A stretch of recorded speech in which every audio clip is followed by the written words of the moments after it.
Licha ya juhudi zote zinazofanyika kuweza kulinda na kuimarisha ustawi wa matumbawe, bado katika baadhi ya sehemu zimekosa juhudi hizo na kupelekea samaki pamoja na viumbe vingine vya baharini kuweza kutafuta makazi na kuhangaika kuishi katika makazi yao ya kudumu.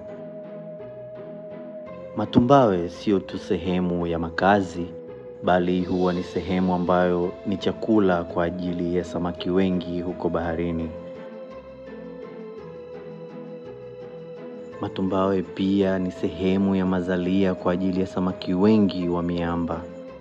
Mazalia haya tukikosa kuyatunza na kuimarisha, inaweza ikapelekea ukosefu wa rasilimali za samaki huko mbeleni.